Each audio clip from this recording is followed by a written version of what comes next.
So we now have a situation, and we're going to have time to have a sort of bigger conversation about this as we get closer and closer to Joe Biden's inauguration.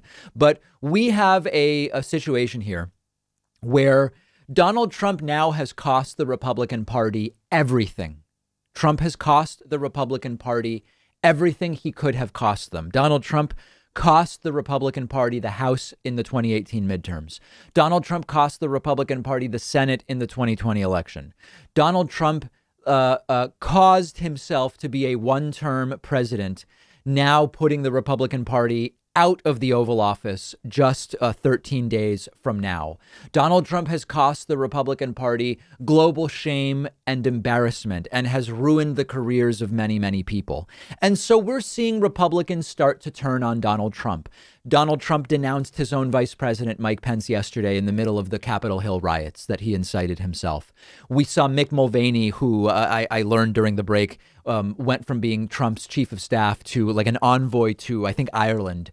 And he resigned. And there are thoughts that there may be more resignations. There are thoughts that there are reports that some cabinet members are thinking about invoking the 25th Amendment to try to remove Donald Trump.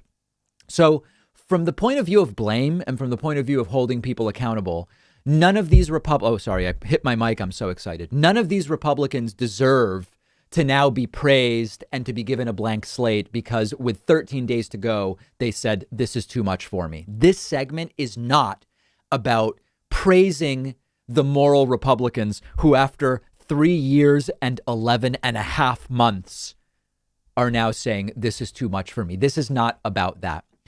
But this is about what does the future of the Republican Party look like? And in particular, after this week, not only did Donald Trump incite a seditious riot in the Capitol, but he also oversaw the two people he endorsed, Kelly Loeffler and David Perdue, lose their Senate seats as incumbent Republicans to Democratic challengers Raphael Warnock and John Ossoff.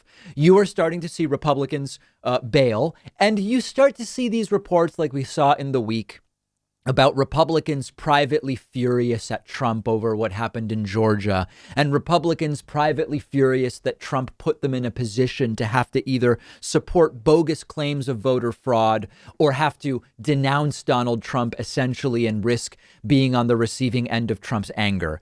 These Republicans are complete fools and they deserve none of our pity whatsoever. But the question does become what happens in the next 2 years and in the next 4 years. And what I care about is there an opportunity for Joe Biden to get things done because Donald Trump has so debased and destroyed the Republican Party? The Republican Party will rebuild. And they may even do well in 2022. I think it's more likely they do well in the House than the Senate because of the cohort of Senate elections that are taking place in 2022. But the point is, I care about progress, and Joe Biden is going to come in 13 days and he'll start doing things that he can do via executive order, and that's going to be fine. And then we don't know if Joe Biden is going to get any Supreme Court picks, but if he does, we'll deal with that when it comes to it. But the real question is going to be, from the big legislative agenda, from the big policy agenda, what can Joe Biden get done? We've said before, these Republicans are going to be the total obstructionists that we've seen them be in the past. They are going to get in the way of Joe Biden doing almost anything. With control of the Senate now, 50-50 with Kamala Harris as the tie-breaking vote, and continued control of the House with total government control by Democrats, there is now a real possibility that some of the big agenda items can be done. Can we do a big infrastructure green energy deal? Can we get the public option done and reduce the Medicare age and make the other changes that Joe Biden has lobbied for or campaigned on? What is Joe Biden going to be able to do in terms of foreign policy and foreign relations and rebuilding? And the questions around policy are the same ones, but with much of the Republican Party now distancing from Trump, the question is there anything that can be done that will get a few Republicans to be allies, even if just for the next 2 years, that give Joe Biden the opportunity to really get some important things done? There are moral questions. We could have an ethical debate about whether, wouldn't that risk rehabilitating the reputation of some of these Republicans who don't deserve that reputation to be real? Okay, we can have that debate. But at the end of the day, Trump had this list of things he was going to do, and he failed to do most of them, and that's great. He was going to, do his horrible health care plan. He failed. He was going to build a wall, and he failed. A lot of the good things he promised, he also failed on. 100 million vaccines by the end of 2020, Israeli-Palestinian peace. The list of things that it would have been nice to do that he failed on is also there. And that's what it is. The presidency is ending.